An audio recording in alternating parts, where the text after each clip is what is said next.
Welcome back. Today, we are building a production-grade restaurant ordering system from scratch using TypeScript, advanced object-oriented programming, and MongoDB.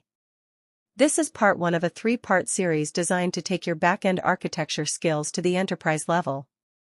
We will learn how to structure deep domain models, enforce strict type-safe state machines, and handle persistent database operations cleanly. We start by setting up production-grade global process listeners for uncaught exception and unhandled rejection. By utilizing readline sync within these handlers, we capture unexpected runtime crashes and freeze the terminal.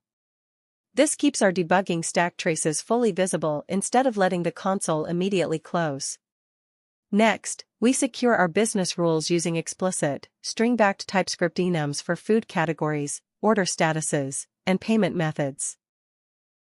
These enums map directly to our core iMenuItem, iOrderItem, and iOrder interfaces, creating clear structural blueprints before we write any execution logic. From there, we transform these static data blueprints into living components by implementing concrete domain classes.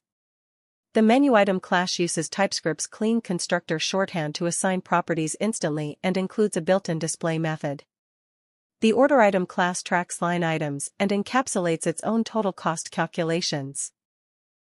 Meanwhile, our heavy-hitting order class features a dynamic calculate bill engine that automatically handles a 6% tax and awards a 10% volume discount for orders over $100, alongside a beautifully formatted display receipt method. Finally, we tie our system together with the master restaurant controller class.